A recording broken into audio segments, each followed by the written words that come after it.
How's it going, everyone? I'm going to do a quick video today because I want to get everybody set up and started with Tabletop Simulator, and today we'll be going to cover how to play Flesh and Blood on Tabletop Simulator. So first of all, you need Tabletop Simulator the game. For those of you that don't have it yet, keep in mind I am hosting a giveaway on my channel. Feel free to check that out by clicking on my channel and subscribing and leaving a comment on there.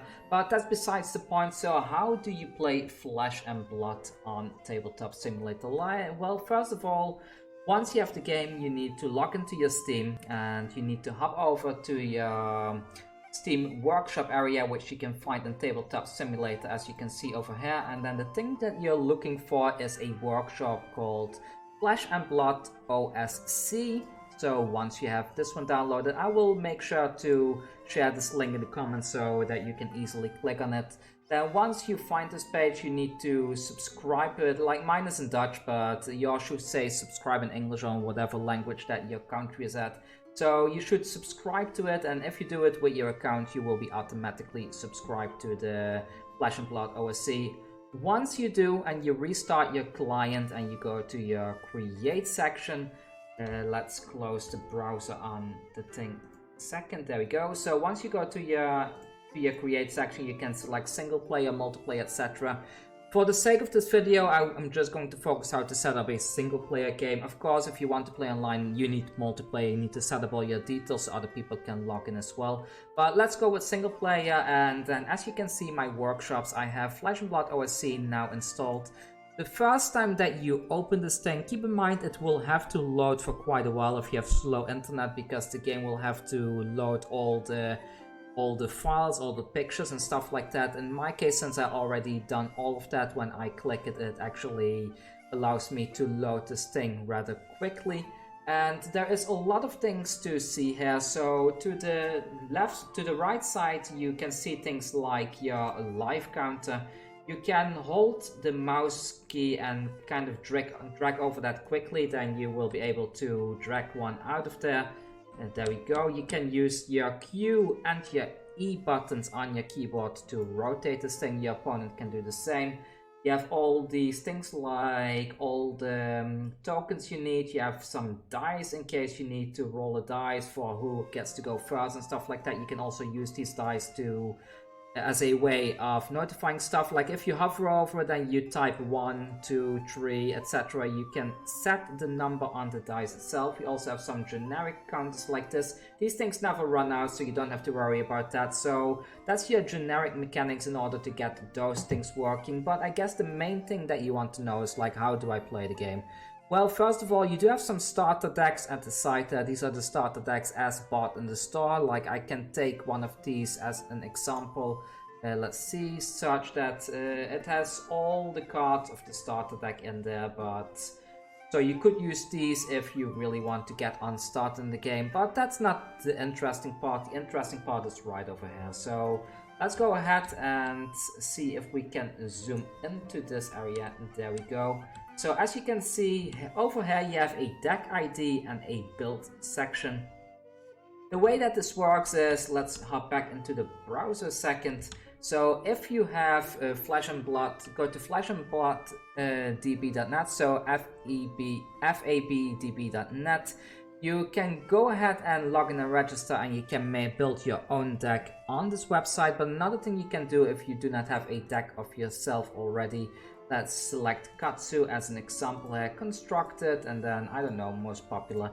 Like, there is a bunch of pre-built decks here already that users have put available for everybody to use. When you click on one of those, even if you click on one of your own decks when you are logged in and registered, you have a URL link up here which says like fabdb.net decks / and then the whole code that is specific to this deck. If you build your own deck, this code will be different, but you want to basically use Control-C, copy that whole thing, and then hop over to your game.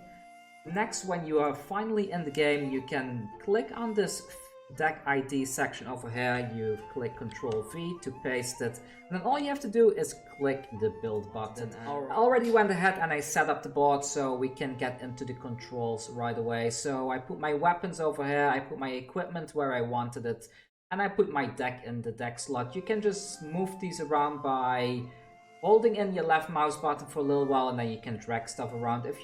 If you click and you move right away, you only drag one card. So that's the first thing you need to know if you want to draw cards. So let's say you have everything set up, you want to start playing the game. The first thing you need to do is to shuffle your deck. Like, you can do that by clicking right click and shuffle, but the shortcut for that, as you can see, is R.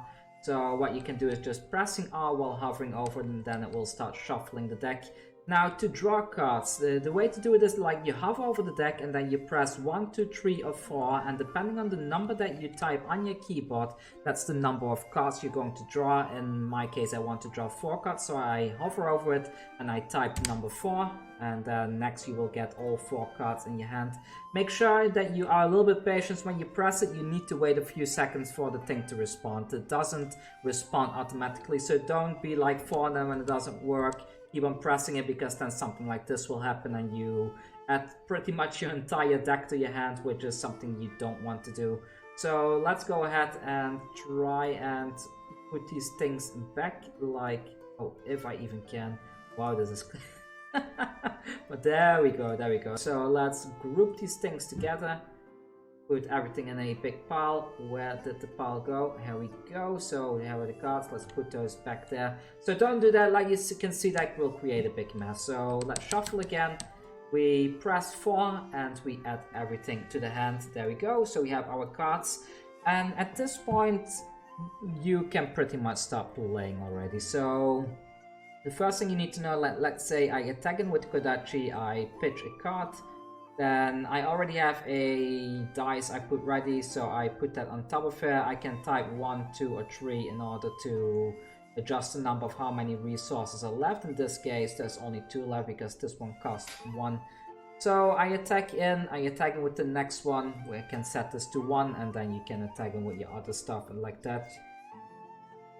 The thing that I like to do is, if I, for example, used up the Snapdragon Scaleless right here, which has an attack reaction that says destroys Snapdragon Scaleless target attack action with cost 1 or less, gains go again, I simply press the button F and that will flip the card over. You can also do that by right click and clicking on flip over here. That will also flip the card, but by flipping it, this is how I signify that the thing is broken.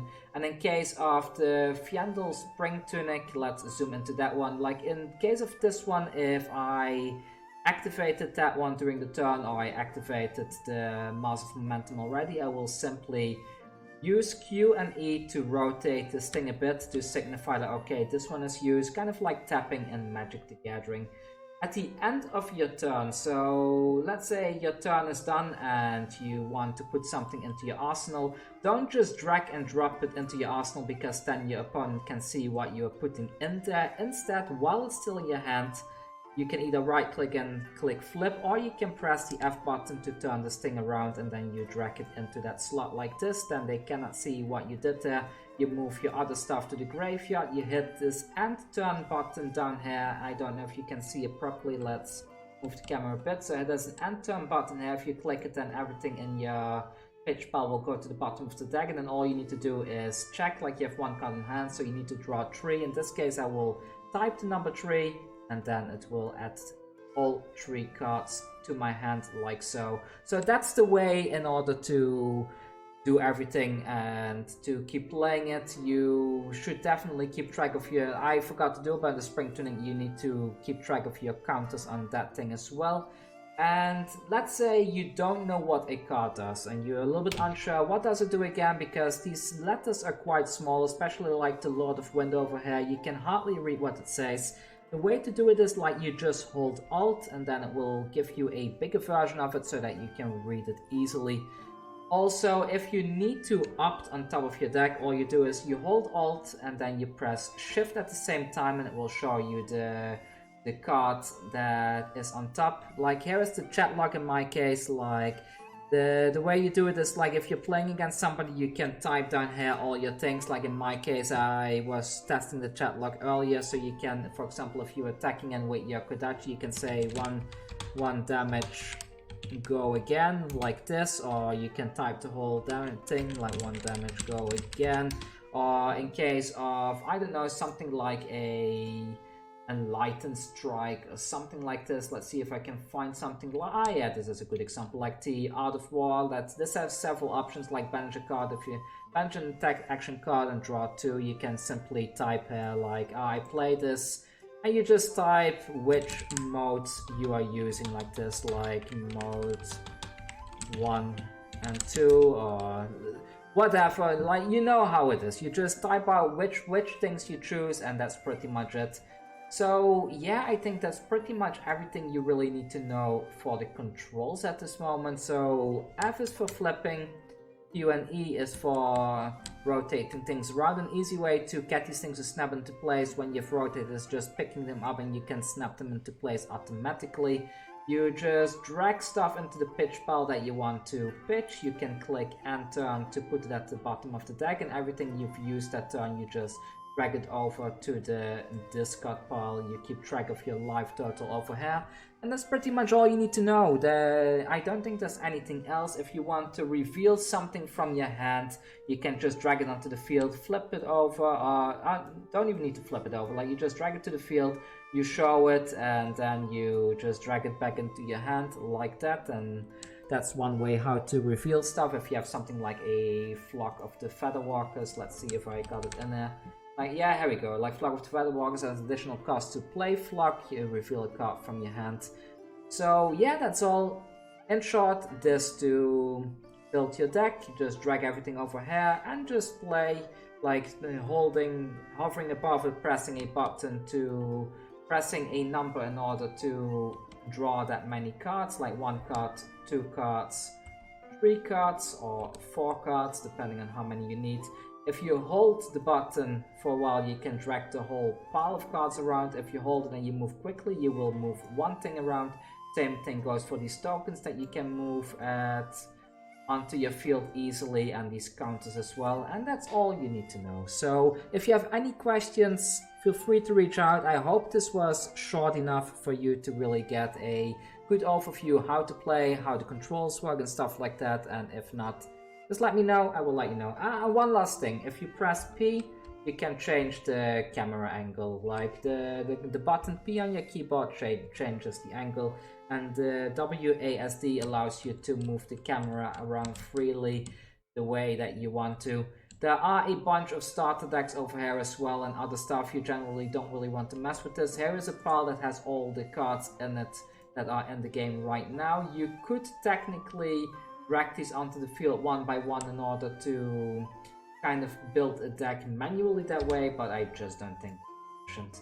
Anyways, thank you for watching and see you all soon, hopefully with some game footage. I'm looking for opponents. If you want to play, feel free to feel free to join the Discord, link down in the description, and feel free to reach out to me and we can probably play some games of Flesh and Blood on Tabletop Simulator until I get my webcam thing settled with a proper tripod.